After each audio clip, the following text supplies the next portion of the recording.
I still remember that flight attendant's smug grin fading away like she'd just been caught red-handed in the cookie jar the moment I pulled out my State Department diplomatic ID. Right there in the first-class cabin of Pacific Skies Flight 418 from Zurich to DC.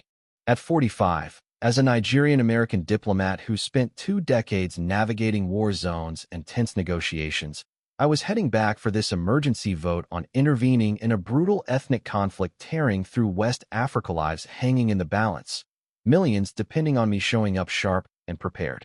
But there I was, squeezed into the back row by the lavatories, my first-class ticket apparently meaningless because, let's face it, I was the only black guy up front, and to her Sarah Jenkins, her name tag said that just didn't fit the priority passenger vibe she was pushing. It started innocently enough, or so I thought. I boarded early, stowed my briefcase with those classified briefs I needed to review mid-flight, settled into 2A, window seat, mentally rehearsing my pitch to sway the holdout delegates. Then Sarah approaches, all fake politeness. "Sir, there's an overbooking issue. Need to move you to accommodate our elites." Elites? The cabin was half empty, but I saw it in her eyes, that flicker of discomfort. Maybe from some old bias she'd carried from her small-town upbringing, or perhaps resentment toward those types, getting upgrades she felt they didn't earn. I'd heard stories from colleagues about her airline's unspoken rules to balance the premium sections, keep it looking a certain way for the high rollers.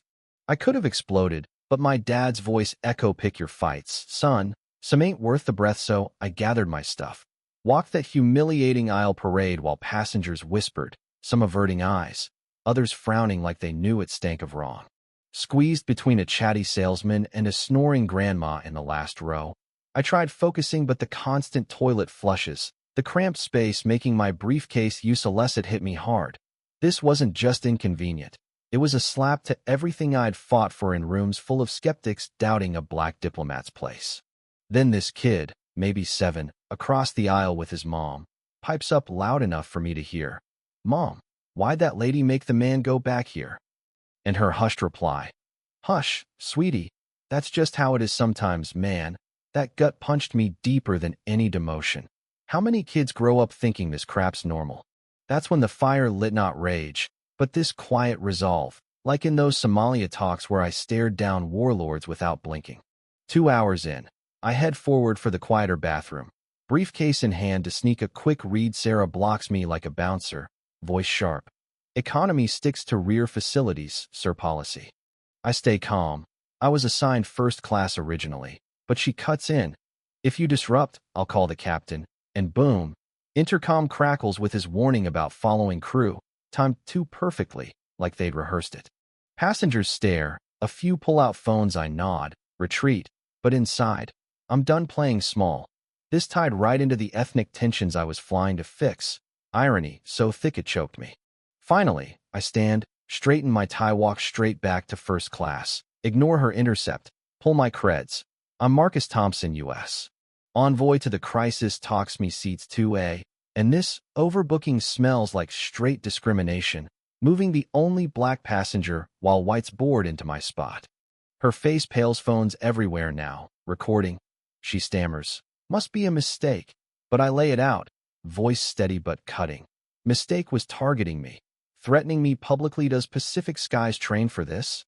The senior attendant, Tom Reyes, recognizes me from CNN coverage of last year's ceasefire deal, whispers to the captain. Suddenly it's apologies, offers to switch back, but I push. "Nah, this ain't about one seat, it's public humiliation, a pattern. I've heard from others, same story."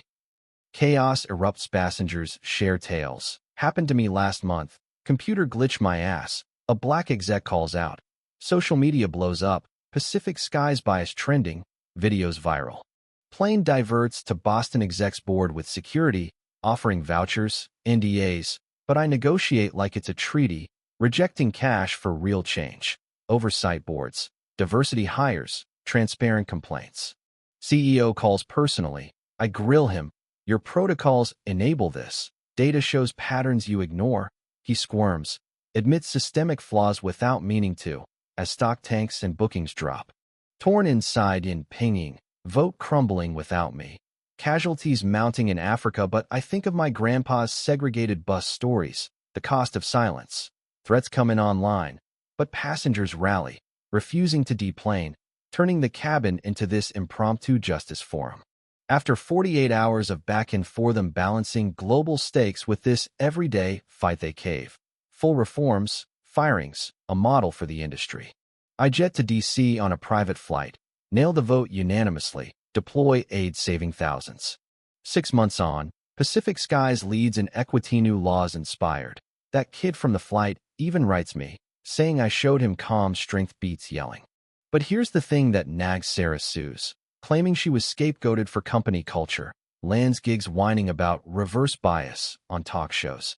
Makes you wonder, did we fix the root or just prune branches? Real change or temporary win?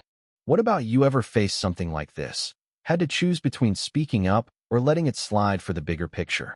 Drop a comment, tell me if I'd done right, or if justice sometimes means walking away. Hit like if it hit home. Subscribe for more real talk stories your take could spark the next change.